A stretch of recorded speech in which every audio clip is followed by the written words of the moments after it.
Hello, everybody. I'm happy to be here with you today, and I got something that I'm excited to talk with you about, which is how do you define what relationship success is for you? So, I want to help you kind of flesh that out a little bit because it can be helpful to have a barometer and a way to measure that isn't necessarily an arbitrary marker, but it's something that has relevancy and meaning for you.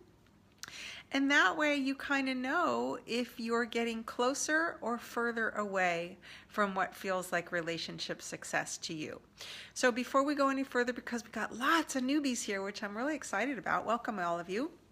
My name is Lisa Rose. I'm a love, dating, and relationship coach. I am the founder of Deeper Love, Better Sex. And I help successful singles who are rocking in their career, but not so thrilled about their love life. So my job is to help you get excited about dating and get good at dating so you don't give up before you meet your match. So let's talk a little bit about what some of the measurements are for relationship success. And I want to just kind of give a little analogy. So in the online world, there's often what gets kicked around as one of the primary markers is if you're at six figures. Well, I've known plenty of business owners who were definitely at six figures and they were totally stressed out and burned out and not especially having a good time in their business. So I wouldn't really say that that was what made them feel successful. And I've known plenty of other businesswomen who were really coasting and feeling very creative and very successful, but not kind of burning themselves out. So I use that just as an example of how it's not really the outside conditions that tell us about whether or not we're successful. It's how we feel. Right?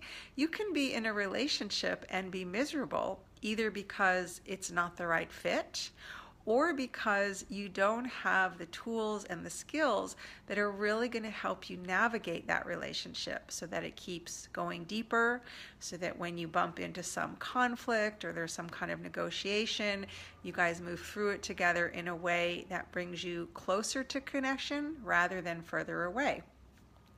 And then you can also be single and be suffering and feeling like there's something wrong with you, or there's no good people out there, or you're never going to meet your match.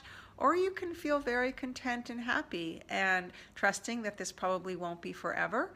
And you're happy with yourself and the way things are going. My nose always itches when I do these. Does your nose itch when you watch them? So what that really means is that ultimately it's about the way it feels. If you're dating somebody, it's about how are you showing up in a way that feels really good to you, that's consistently moving the needle more toward connection so that you're growing and deepening and enjoying each other more, versus kind of feeling like you're in the deep end of the pool and any moment, or the ocean, and any moment a big wave could come and you're just kind of hoping and praying that you're going to make it through to the other side, right? So can you feel how those probably feel very differently, both energetically and emotionally? So if I use myself as an example, some of you have heard me say that when I parted with my last partner, I actually feel really good about that relationship. It was a good choice for the time. We were together for many years. And then there came a point where it just became increasingly obvious to me that our lives were going in different directions. We wanted different things, and that there really wasn't going to be a place of reconciliation. So when I was in the relationship, I feel good about that. I feel really good about the way we transitioned. We're still friends today.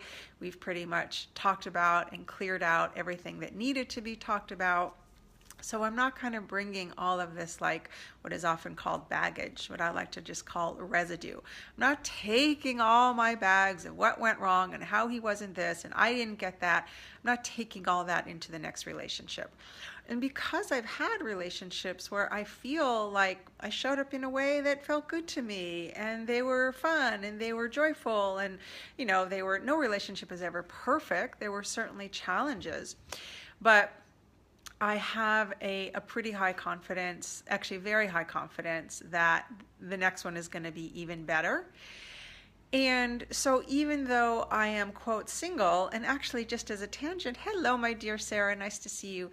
I really wish that we need another category besides single or married or committed partnership, because I think that there ought to be this actual category called dating, which is probably what I would call what I'm doing. I'm not necessarily yet committed to somebody, but I am growing and deepening, and I'm still kind of like exploring.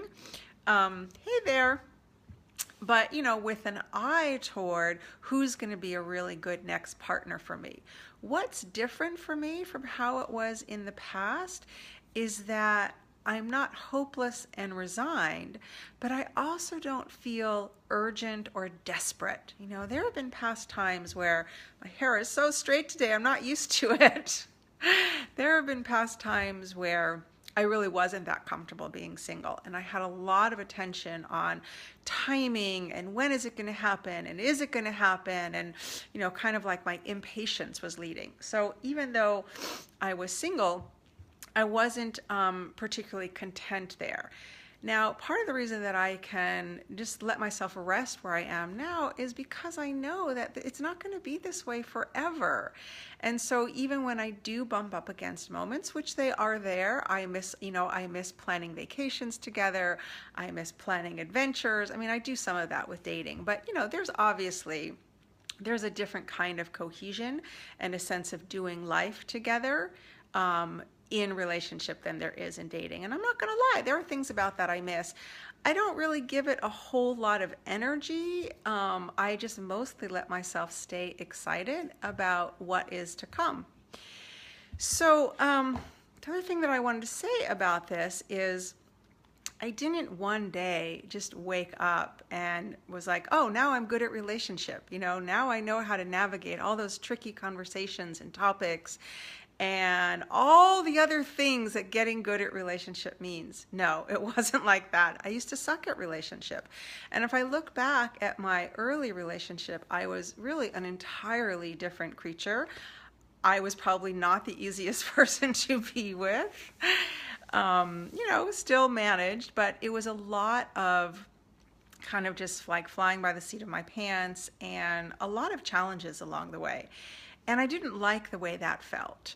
So I decided that relationship was something that I valued enough. I wanted to get good at it. And I did that through, kind of starting with books and then going to workshops. But it really wasn't until I decided that it was important enough to me to actually invest in getting good at this. And I worked with a couple of people, and I still continue to hire people. Today, it's not so much about relationship per se. It's more about really refining my mindset and where my attention goes, which, trust me, has a big effect. There's a big spillover into how that affects the quality of my relationships, because when I'm happy and I'm focused on what I like and what I enjoy and what I'm happy about, that takes a lot of pressure off of him and off of the relationship. So part of the work that I do with my clients is really helping them pivot to a place where they feel good about themselves and their attention is going to what they like and enjoy and are celebrating about life, so that they're not expecting their partner to provide that for them. So my point in this is that, oh, hey, Linda. My point in this is that it's not like I just woke up one day with this new software installed, but I didn't like not having that software, which are really just a series of tools and skills, and they're all learnable. And that is probably the biggest benchmark that I would say that I use as my yardstick and my measure for how successful I feel. Because it doesn't just affect my romantic relationships. Some of my clients, when we're working together, they tell me about tiffs and kind of like spats that they get into with their girlfriends.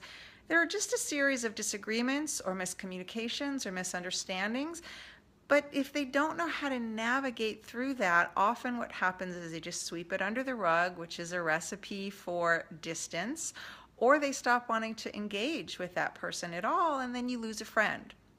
So the beauty of this relationship toolkit is that it goes with me to every single relationship. My colleagues, the people I hire, the people I work with, my family, my friends, my dating and romantic dates, people.